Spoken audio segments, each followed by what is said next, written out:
Juin 2025.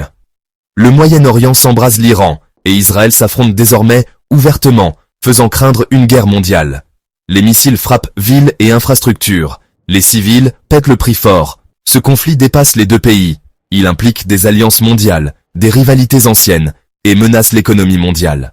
Les États-Unis, la Russie, la Chine et l'Europe observent, inquiets, alors que la diplomatie semble impuissante. La fermeture du détroit d'Ormuz fait déjà flamber les prix de l'énergie, menaçant une récession globale. Cette escalade est-elle le prélude à une troisième guerre mondiale?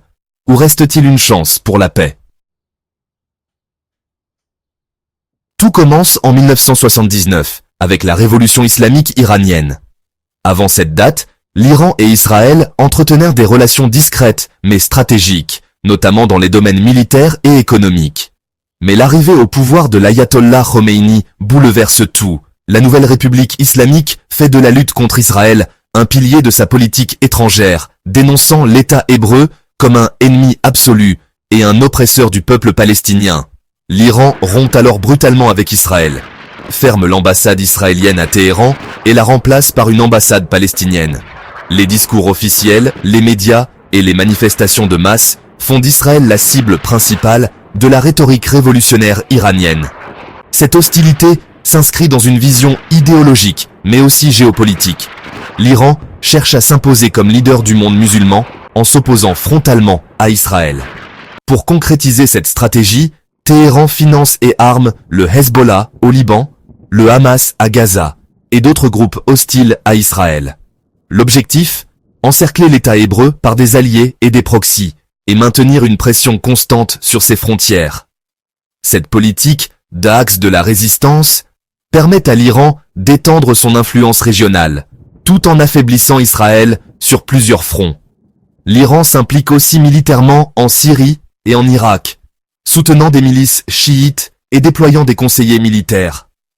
Cette présence inquiète Israël, qui voit dans l'expansion iranienne une menace directe à sa sécurité nationale.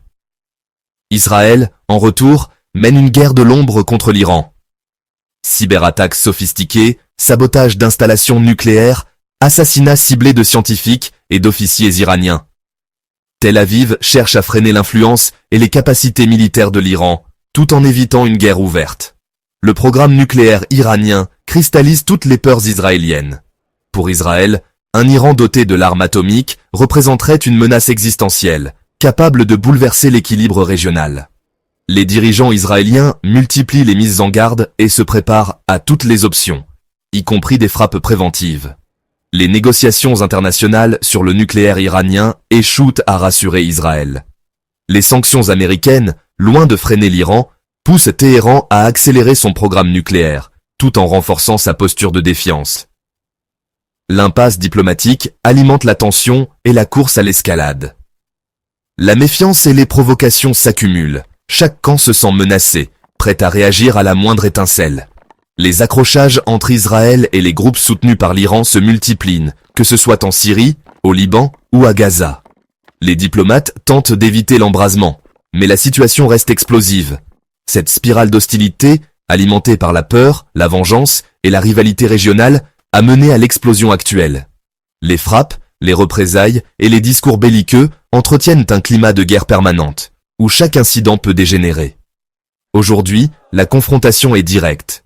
Les armées se mobilisent, les chancelleries s'inquiètent, et le monde retient son souffle, redoutant qu'un conflit régional ne se transforme en crise mondiale.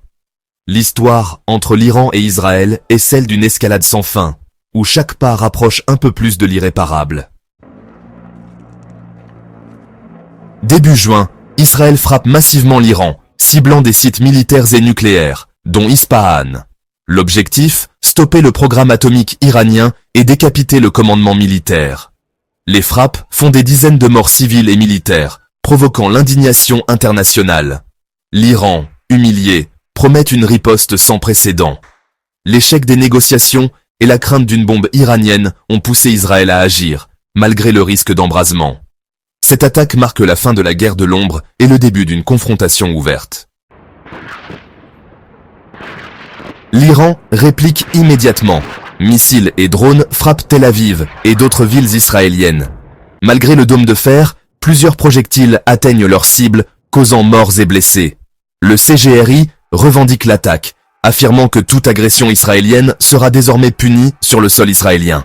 Cette riposte directe bouleverse l'équilibre régional. La guerre par procuration laisse place à l'affrontement frontal.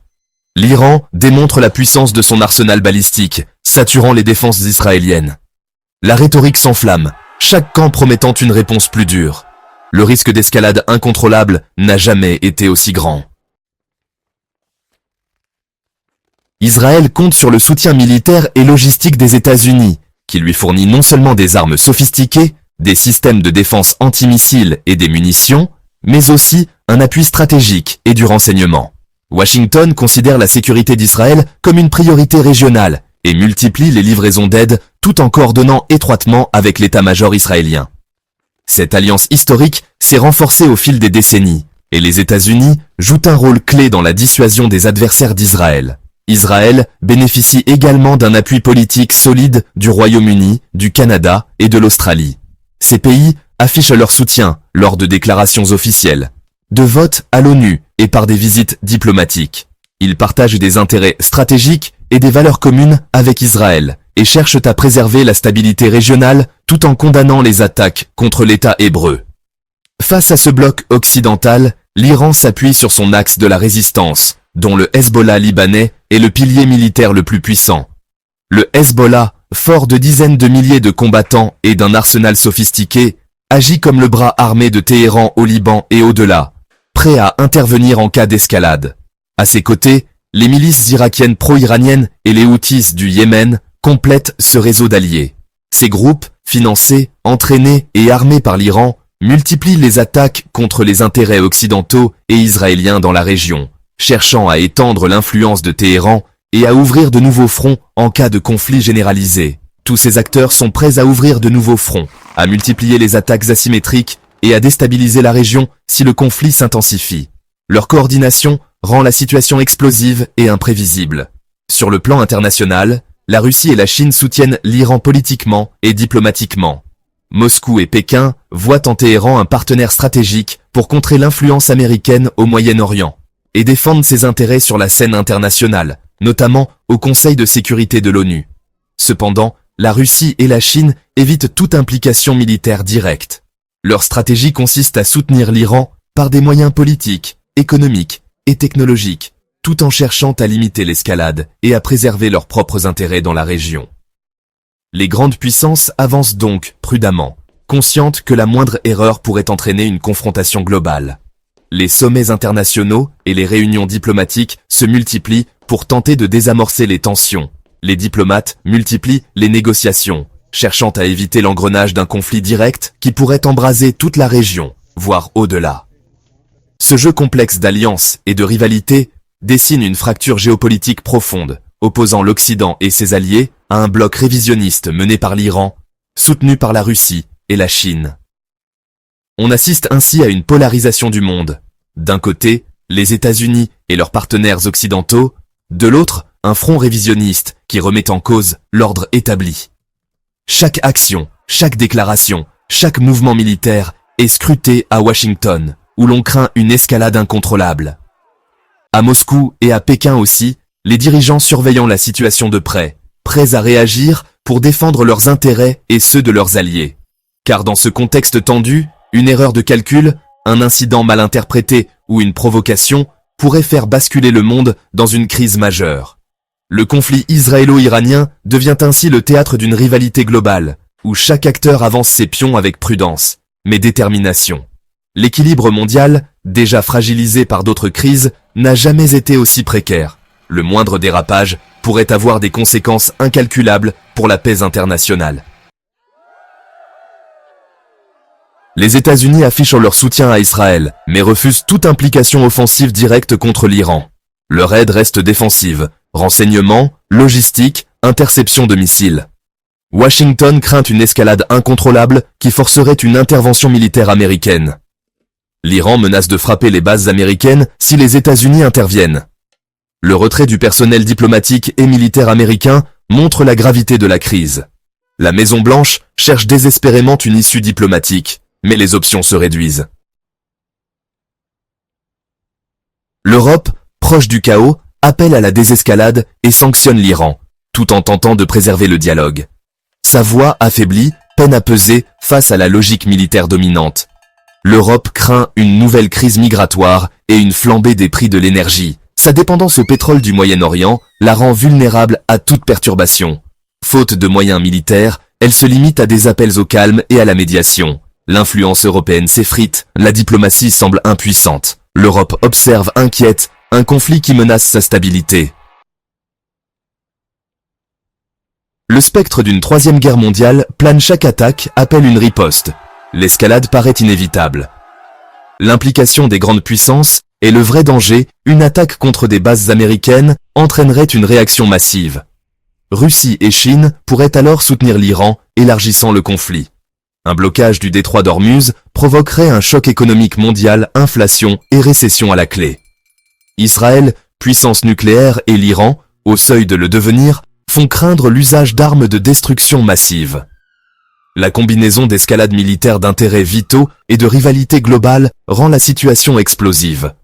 Le monde n'a jamais été aussi proche d'un point de rupture. Le monde est au bord du gouffre. Partout, les tensions s'intensifient et l'incertitude plane sur l'avenir. Les rues autrefois animées sont aujourd'hui marquées par la peur et l'attente, tandis que les populations civiles vivent dans l'angoisse du lendemain.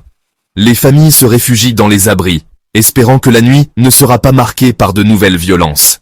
L'escalade militaire, les alliances et la rhétorique belliqueuse menacent la paix mondiale. Les armées se déploient, les discours se durcissent, et chaque décision prise dans l'urgence peut avoir des conséquences irréversibles. Les alliances historiques sont mises à l'épreuve, et de nouveaux partenariats se forment dans l'ombre, alimentant la méfiance et la peur d'un conflit généralisé. Chaque nouvelle frappe rapproche la région d'une guerre totale. Les explosions illuminent la nuit, rappelant à tous la fragilité de la paix. Les civils, pris au piège, voient leur quotidien bouleversé par la violence et l'incertitude. Les hôpitaux débordent, les familles sont séparées, et l'espoir semble s'amenuiser à mesure que les combats s'intensifient. L'histoire rappelle comment les engrenages d'alliances et d'erreurs de calcul mènent à la catastrophe. Les leçons du passé résonnent aujourd'hui plus que jamais. La Première Guerre mondiale, la Seconde, toutes ont commencé par des enchaînements d'événements que personne ne croyait incontrôlables. Pourtant, l'humanité a déjà connu le prix de la guerre, et la mémoire collective porte encore les cicatrices de ces conflits. Pourtant, une lueur d'espoir subsiste. La diplomatie, même fragile, n'est pas morte. Des négociations secrètes s'organisent, des voix s'élèvent pour appeler au dialogue et à la retenue. La paix n'est jamais acquise, mais elle reste possible si la volonté politique l'emporte sur la peur et la haine. Il faudra du courage politique, de la retenue et une pression internationale concertée pour éviter le pire. Les peuples du monde entier observent, espérant que leurs dirigeants sauront faire preuve de sagesse. Les manifestations pour la paix se multiplient, rappelant que la société civile refuse de céder à la fatalité de la guerre. Les grandes puissances doivent choisir, soutenir la paix ou risquer l'embrasement. Chaque déclaration, chaque geste compte. Les négociations sont tendues, les regards du monde entier sont tournés vers ces décideurs qui tiennent entre leurs mains le sort de millions de vies. L'avenir se joue maintenant, dans les décisions des heures à venir. Le temps presse, et chaque minute qui passe rapproche le monde d'un point de non-retour. Les choix faits aujourd'hui façonneront le destin des générations futures. La paix mondiale est suspendue à un fil. Plus que jamais, il est temps de choisir la raison, la diplomatie et l'humanité, pour éviter que l'histoire ne se répète dans la douleur.